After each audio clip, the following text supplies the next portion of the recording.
پہلی گزارش یہ ہے کہ ہمیں جب ہم تعلیم کے حوالے سے سوچتے ہیں تو سیکولر بن کے نہیں سوچنا چاہیے، مسلمان بن کے سوچنا چاہیے۔ ہم مسلمان بھی ہیں۔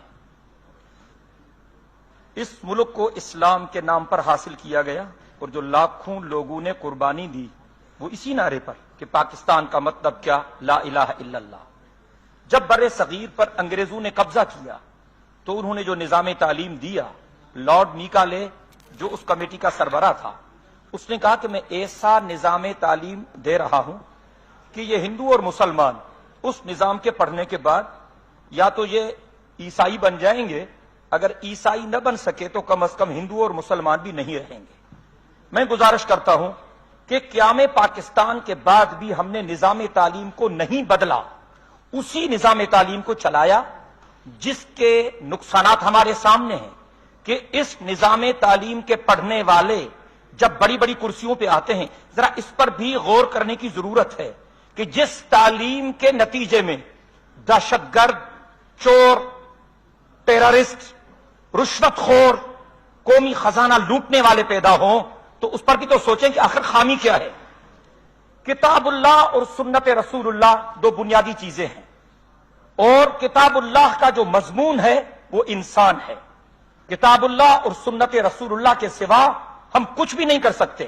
میں مانتا ہوں کہ فنون کی بھی ضرورت ہے لیکن دینی علوم کی بھی ضرورت ہے، اور مضمون ہے کتاب اللہ کا انسان، اور مضامین بڑے تین ہیں: توحید، رسالت اور آخرت۔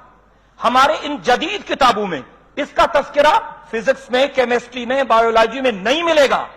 یہ نماز، روزہ، حج، زکوٰۃ، یہ مسائل آپ کو ان کتابوں میں نہیں ملیں گے۔ انجینئرنگ کی کتابوں میں، میڈیکل کی کتابوں میں یہ چیزیں آپ کو نہیں ملیں گی۔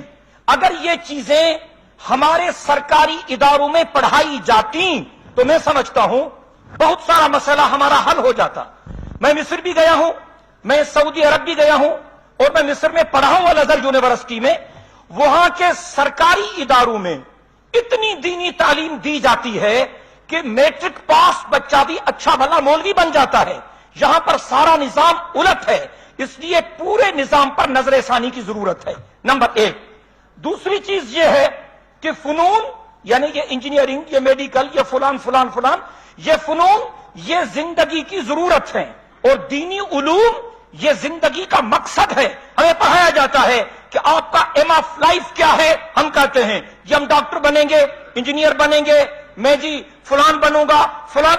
اسلام کیا کہتا ہے کہ ہماری زندگی کا مقصد صرف اللہ کی رضا ہونی چاہیے۔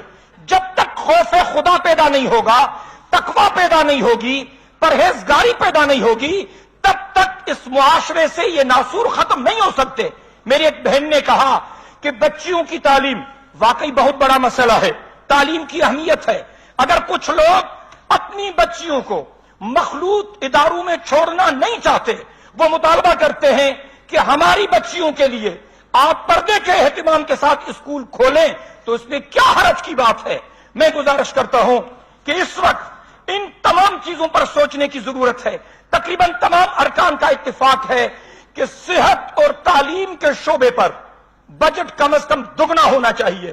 میں گزارش کرنا چاہتا ہوں یہ طبقاتی فرق تب ختم ہوگا جب اسکول ایک جیسے ہو۔ جس اسکول میں صدر مملکت کا بیٹا پڑھے، غریب کا بیٹا اسی اسکول میں پڑھے۔ جس اسپتال میں وزیر اعظم کا علاج ہو، مزدور کا علاج اس اسپتال میں ہو، تب طبقات سے جان چھوٹے گی۔ میں یہ بھی درخواست کرتا ہوں، ہماری سندھ میں ہزاروں اسکول بند پڑے ہوئے ہیں، وہ استاد نہیں ہیں، ہزاروں اسامیاں استادوں کی خالی ہیں۔ بہت ساری مرتبہ ان کے ٹیسٹ لیے گئے لیکن وہ اسامیاں پر نہیں کی جا رہی تعلیم کے شعبے میں، کیونکہ پارٹیوں کا کوٹے پر دھچا ہے۔ میرٹ پر لوگوں کو بھرتی کرو، قابلیت پر لوگوں کو بھرتی کرو، حقداروں کو اپنا حق دو، پڑھے لکھے لوگوں کو سامنے لاؤ، اور تعلیم کے ساتھ تربیت کا بھی انتظام کرو، مسئلہ حل ہو سکتا ہے، ورنہ نہیں۔ آپ کی بڑی مہربانی۔ بہت بہت شکریہ۔